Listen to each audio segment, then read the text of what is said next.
Matapos ang mga handaan nitong holidays, ang ilang Pinoy diretso sa gym para magbawas ng timbang at extra calories. Pero ayon sa isang fitness coach, dapat daw huwag biglain ang sarili sa inyong fitness journey. Ang mga unang dapat isaalang-alang sa Pagbabalik Alindog 2025 sa pagtutok ni Bon Aquino. Matapos mabusog ng husto sa mga handaan noong Pasko at Bagong Taon, ang ilan sa gym agad dumiretso. Para ma-burn lang yung mga extra calories na nakain ko nung holiday season. I think it's very, very important to be healthy. Para naman sa mga hirap bumalik sa pag-eehersisyo o yung mga gustong magsimula ng kanilang fitness journey ngayong 2025, payo ng mga fitness coach, magsimula ng dahan-dahan. 10 minutes lang, movement sa morning, tapos gradually nabibuild up hanggang maging consistent. Malim by March, 1 hour na yung consistency. Ang paunti-unting pag-exercise at paggalaw, gawin daw routine at maging consistent dito.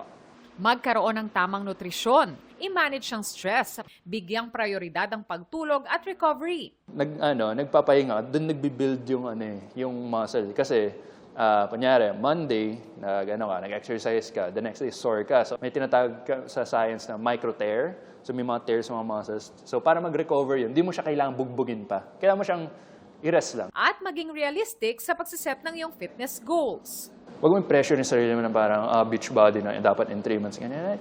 Take your time lang. Just enjoy the process. Kailangan meron tayong motivation. Yun yung maging goal natin, yung long term.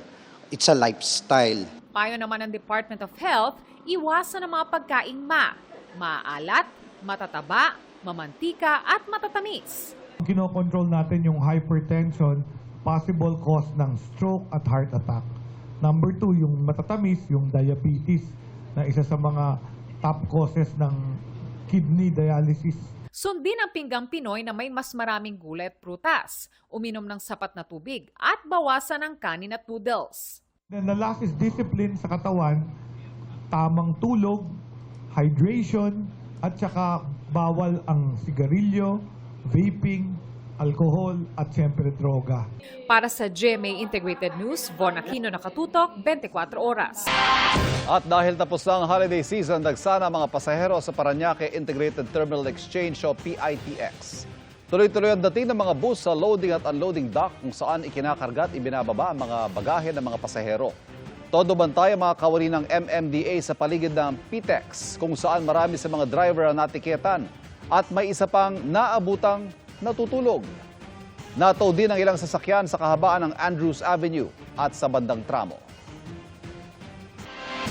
Pinaimbisigahan na ng provincial government ng Bohol ang pagkasira ng coral sa dagat ng Panglao.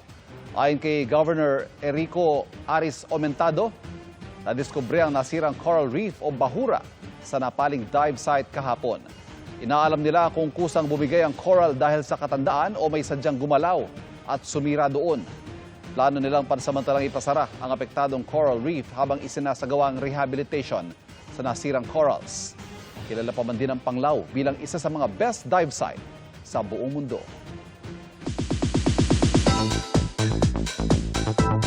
New Year, new manifestation at mantra ang ilang kapuso mula sa All Out Sundays. At dahil 2025 na, magle-level up na rin daw ang kanilang performances sa Kapuso Sunday Musical Show. Narito ang aking chika.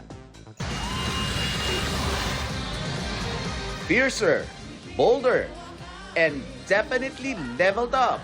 Yan ang minamanifest ng ilang AOS barkada sa 2025. Tulad ni Julian San Jose na may pinaplano ng mga concerts here and abroad. Ngayong 2025 din daw siya magbabalik serye. Pero this year, mas pagtutuunan daw ng pansin ni Asia's Limitless Star ang kanyang mental health. For this year, I want to focus really on my growth and ayun sa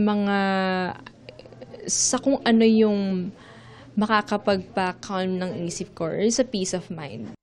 I-release na rin ni Rita Daniela ang kanyang single ngayong January.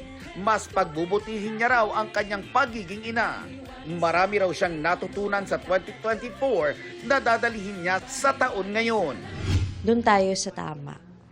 And kung ano man yun, dadalhin ko yun ng buong puso, ng may pagmamahal at pagtitiwala sa Diyos. Rising up to every challenge din ang natutulan ni Kailin Alcantara noong nagdaang taon. Pero hindi raw siya sumuko kaya't mas na-appreciate niya ang sarili niya ngayon. It was pretty rough at first, rebuilding myself again as a person and as an actress. But throughout 2024, I felt that God was there with me. Magbabalik naman sa stage plays si Mark Bautista ngayong taon. Ang kanyang mantra in 2025, to do what he loves. Ang iniisip ko ngayon is to work harder, travel more, and create more art. Kung nag-level up ang mga Kapuso stars, expect more daw sa kanilang all-out Sunday pasabog na all-out performances sa mas pinatinding all-out Sundays. Abangan nyo itong 2025 because we're gonna do a lot of different things. So parang it's not gonna be your usual AOS. Manood kayo and it's not gonna be the usual opening, it's not gonna be the usual production numbers. Laging merong different flavors. Isa po yan sa mga mantras ko is maging better performer para sa makaayos natin. But definitely sobrang daming pasabog po ngayon sa All Out Sundays. Especially now na 75th anniversary ng GMA. So marami po talaga kaming pasabog.